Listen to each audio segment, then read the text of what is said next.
They're watching you quietly, digging, searching, zooming in like the truth might finally blink if they stare hard enough. Files open, questions unanswered, patterns that don't add up. You don't explain yourself, and that's what drives them insane. The calmer you stay, the louder their curiosity screams.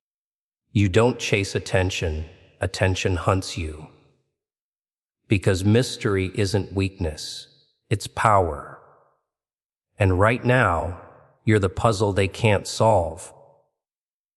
They're watching you, not because you're loud, not because you're begging to be seen, but because your presence refuses to disappear. You don't knock on doors, yet curtains move when you pass. You don't announce yourself, yet rooms change temperature the moment you enter. That's the funny part. When you stop chasing visibility, visibility starts chasing you. They scroll back, zoom in, replay moments, reread old conversations, searching for clues they missed. Their curiosity isn't casual, it's obsessive. You've become a question mark walking around in plain sight. They tell themselves they're just checking, just being careful, just staying informed. Lies. If you were irrelevant, they wouldn't remember your patterns. If you were ordinary, they wouldn't compare timelines.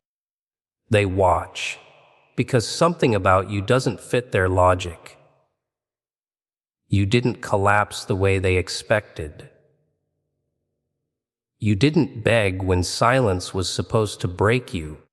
You didn't explain yourself when explanations were demanded.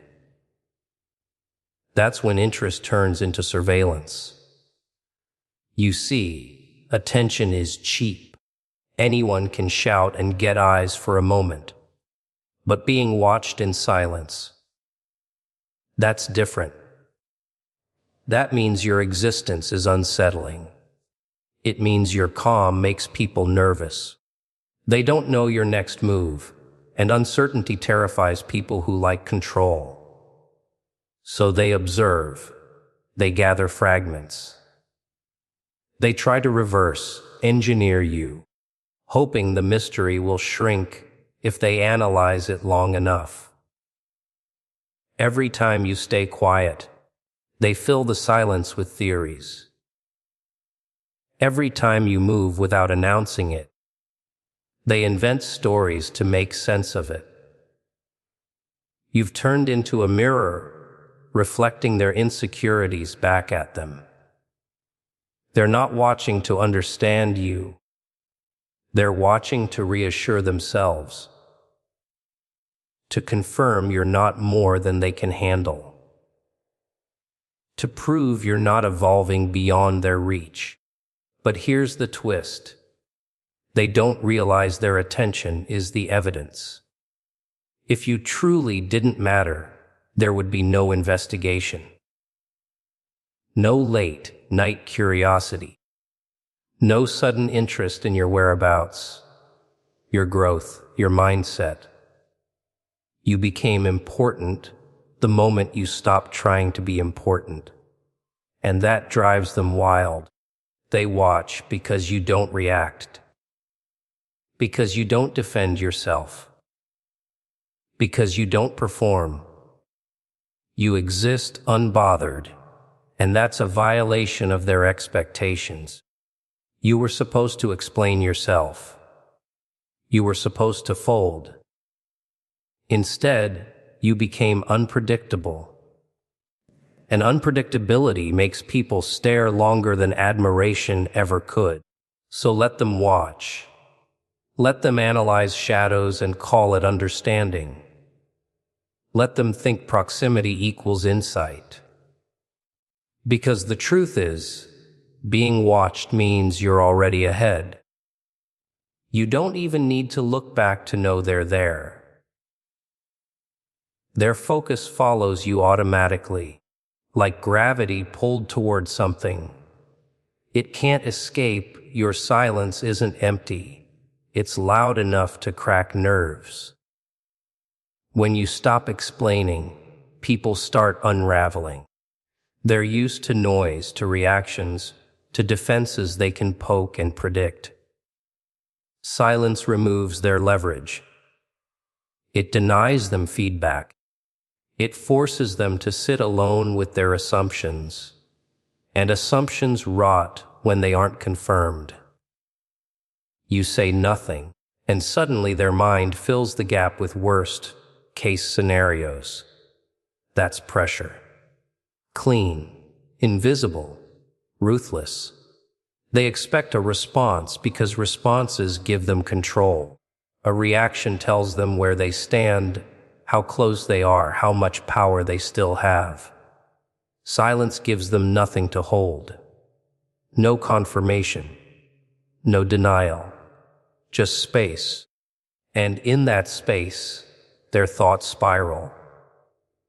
They replay old moments, dissect your tone from months ago, analyze pauses like they're evidence in a trial. You're not arguing, yet they feel like they're losing. You're not defending yourself, yet they feel accused. Pressure doesn't come from confrontation. It comes from uncertainty. When you stay quiet, you force them to confront their own doubts. Did they misjudge you? Did they underestimate you?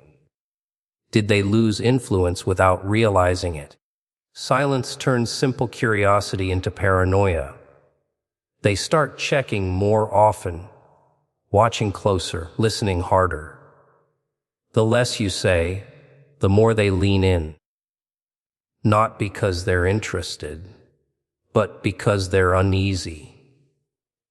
You're not giving them emotional access, and that's what tightens the grip around their thoughts.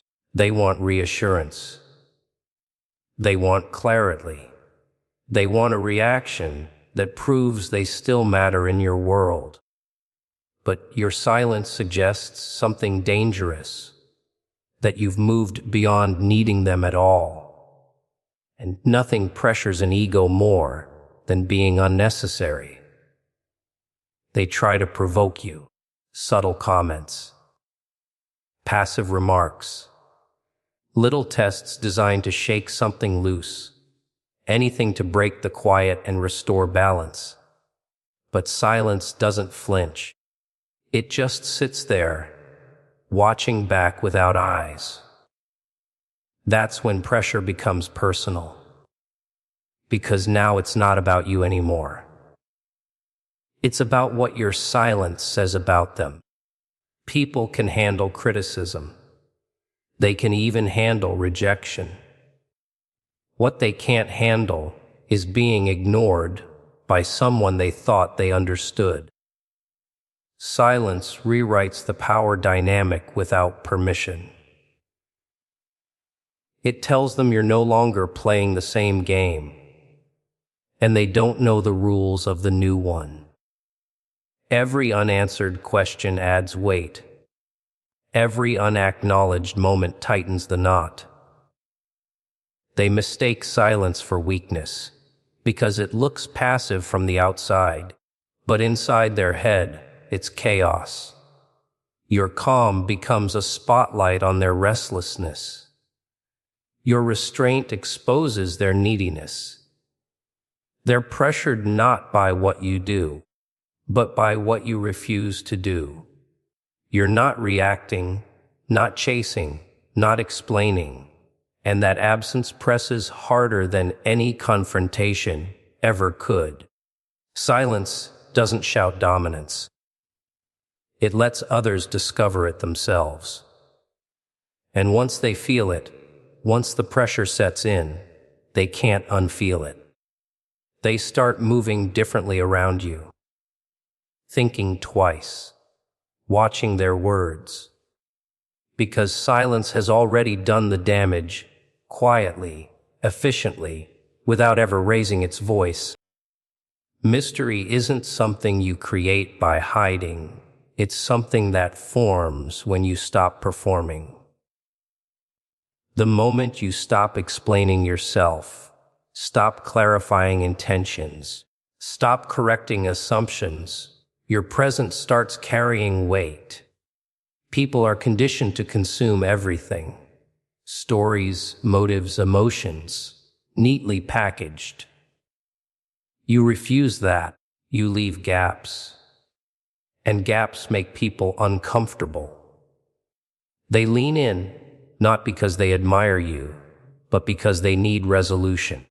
Mystery turns you into unfinished business inside their mind.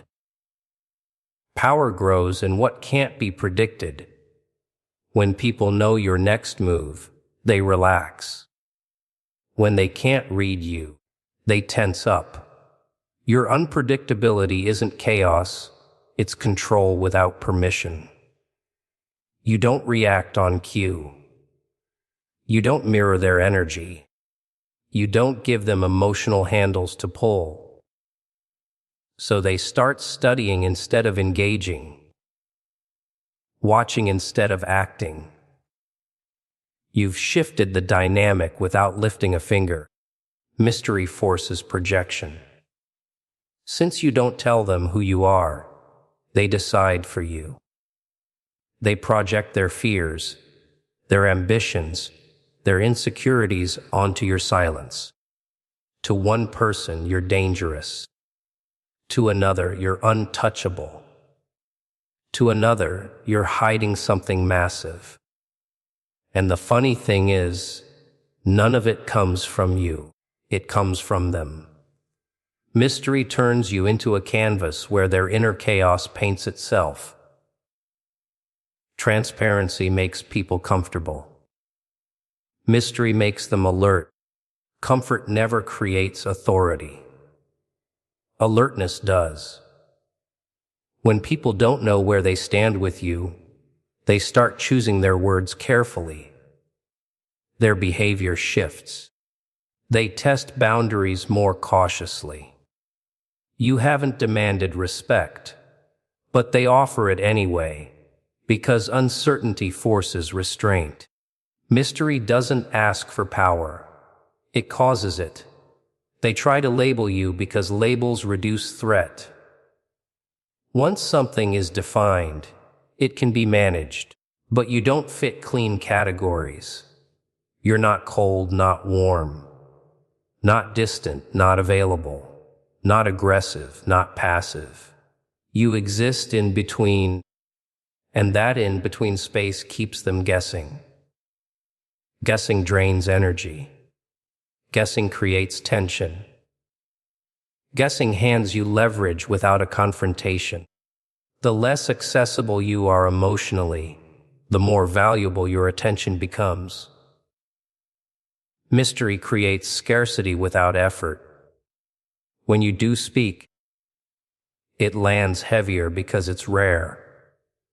When you move, it's noticed because it's not constant. You've trained people to watch for signals instead of noise. And that attention, that's power refined. Mystery also protects you. When people don't fully know you, they can't fully manipulate you. They don't know which buttons to push or which stories will shake you. They can't predict your breaking point, so they hesitate. Hesitation is a shield. It slows aggression. It weakens strategy. You've become difficult to approach, not because you're guarded, but because you're unreadable. They mistake mystery for arrogance at first, then curiosity creeps in, then caution, then respect. The transformation happens quietly, no announcement, no warning. One day they realize they're adjusting themselves around you, measuring tone, calculating impact, questioning assumptions. And all you did was stop explaining. Mystery doesn't make you powerful. because people fear you. It makes you powerful because people can't place you. You exist just outside their understanding, just beyond their reach. And the mind hates unfinished puzzles. So they keep you there, circling, observing, wondering, while you move freely, uncontained by their expectations, unbothered by their conclusions, untouched by their certainty. They thought they had you figured out. That was the mistake. When people believe they understand you, they relax. They stop paying attention. They assume control. But the moment they realize their model of you is wrong, panic slips in quietly. Confusion first, then discomfort, then obsession. They replay interactions, reframe memories, question their own judgment. The image they built doesn't match the reality standing in front of them, and that fracture messes with their confidence. Misjudgment bruises the ego more than failure. Failing means the task was hard. Misjudging someone means the mind was lazy, and people hate admitting that. So instead of accepting they were wrong about you, they start circling you, watching closer, listening harder, looking for proof that their first opinion wasn't a mistake. Every move you make that doesn't align with their expectations feels like a personal insult. They expected you to break a certain way, to react on cue, to stay within the limits they quietly assigned you. When you didn't, it forced them to confront an uncomfortable truth, that they underestimated you. Underestimation flips the power dynamic instantly, because now they're behind, and they know it. They're catching up to a version of you that already moved past their predictions. You don't correct them. That's the cruel part. You let them sit with their error. You don't explain who you really are. You let reality slowly contradict their assumptions. That slow realization stings more than being told outright. It makes them doubt their instincts. And once someone doubts their own judgment, they become cautious, hesitant, reactive. You've already won before they realize a game was being played. They start adjusting their behavior around you. Words chosen more carefully. Jokes softened. Confidence dialed down. Not because you demanded it, but because they're unsure now. Uncertainty humbles faster than authority ever could. You've become a variable they can't control. And people don't like variables. Variables disrupt plans. They expose flaws. They create risk. Being misjudged worked in your favor because it bought you freedom. While they were busy boxing in a weaker version of you, you were evolving outside the frame. You weren't resisting their assumptions. You were ignoring them. And ignorance of their expectations made you unpredictable. That unpredictability rewrote the hierarchy. They look for signs now. Overanalyze small details. Search for consistency to rebuild certainty. But you don't give them patterns they can exploit. You move with intention, not explanation. Every time they think they've recalculated you, you shift again. Not dramatically, just enough to keep the ground unstable beneath their conclusions. The irony is they created this version of you in their head, and now they're afraid of it. Afraid of what they missed. Afraid of what else they might be wrong about.